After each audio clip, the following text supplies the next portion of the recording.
pleasure to welcome up Daniel Traeger with Great Sporting Comebacks. Great Sporting Comebacks, Daniel Traeger.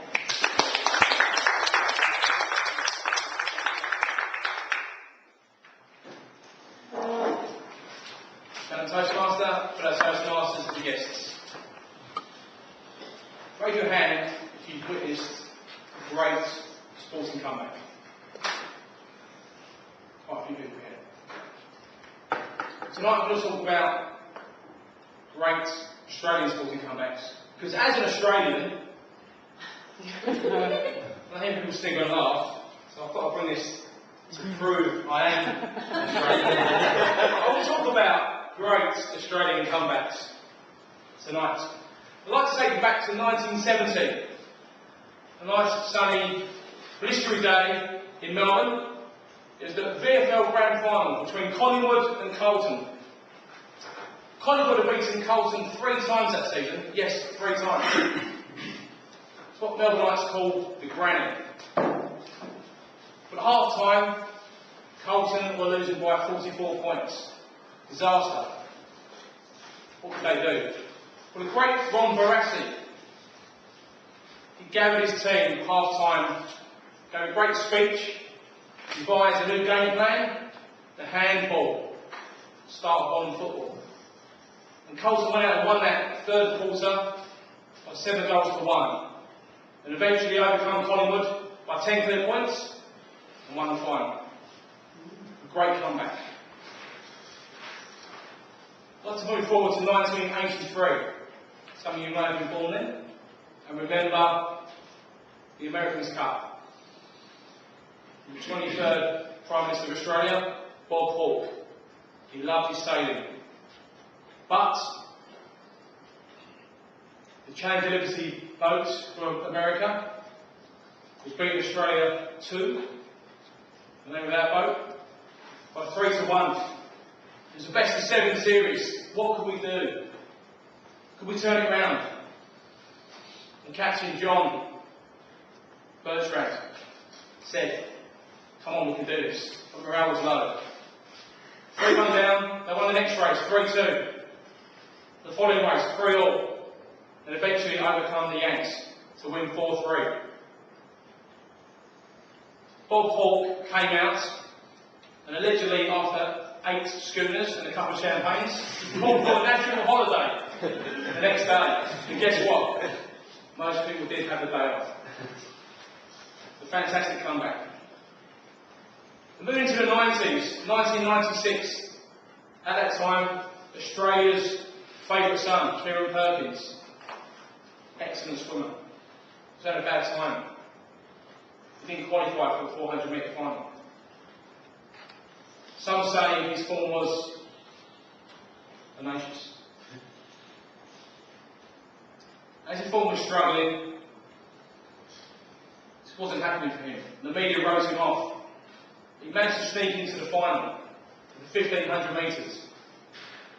And in that final, he dug deep. And he led in the first 100 metres. And he smashed his competitors. Daniel Kowalski was supposed to be the next big thing in Australia's swimming at that time. Kieran Perkins led from the start and won by 6 seconds. Won the gold. Retained his gold medal. Another great comeback. Moving forward to 2002. A bit colder. The Salt Lake City Winter Olympics.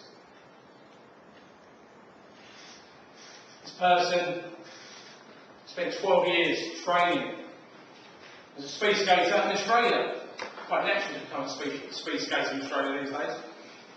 But he did 12 years. He was quite tenacious and he kept battling and persevering.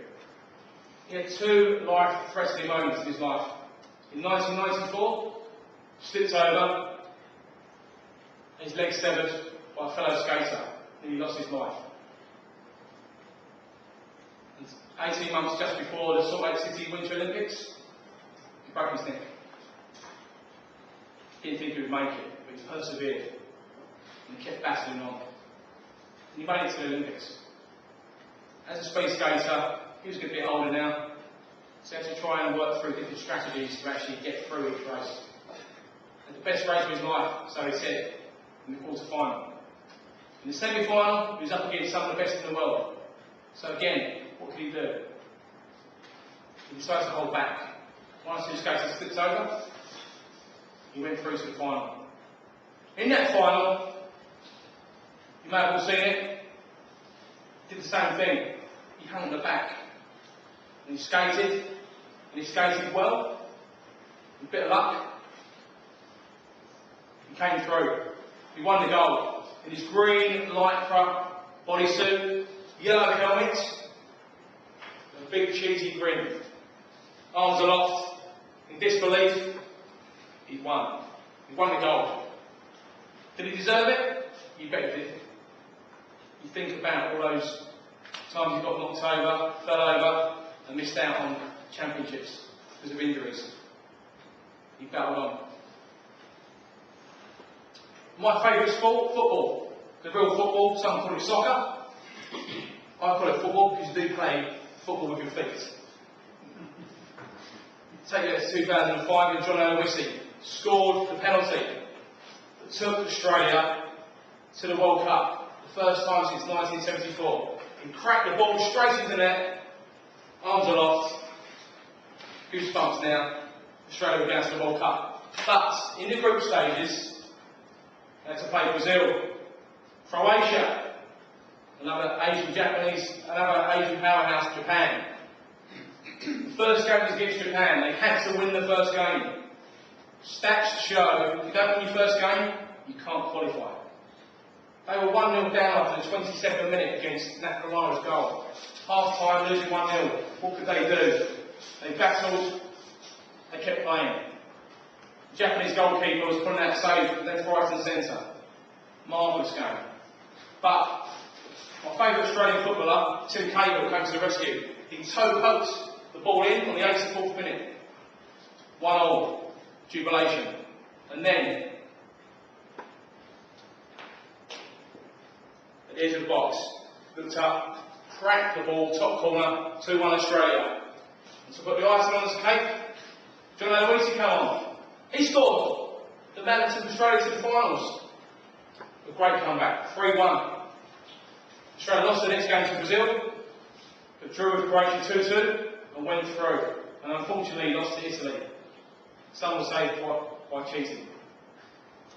But a good comeback. And a marvellous effort from Australia.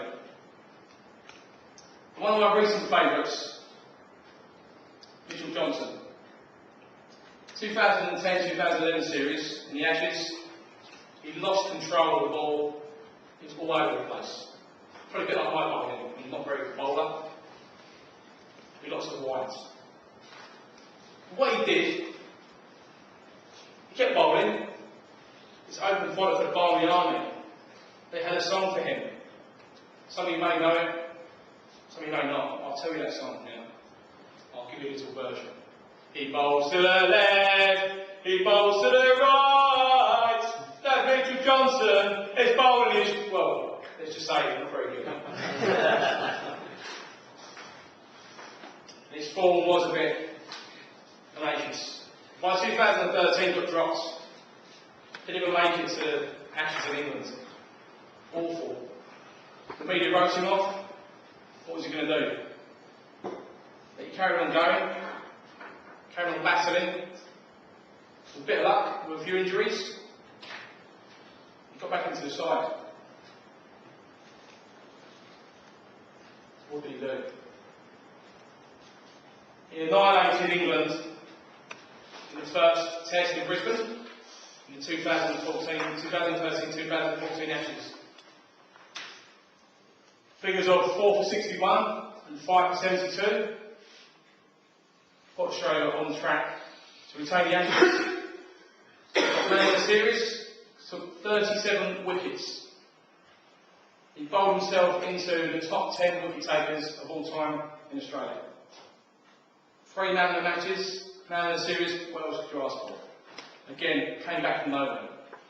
Fantastic effort, great achievements. There's a few examples of great Australian sporting comebacks. So what does that tell you? Don't give up. Don't give up on people or your team. Lay it all down to think of somebody or a team where you can help re-engage, enable that person or help that team, make them energised. As we do in Toastmasters, we help people through in Toastmasters.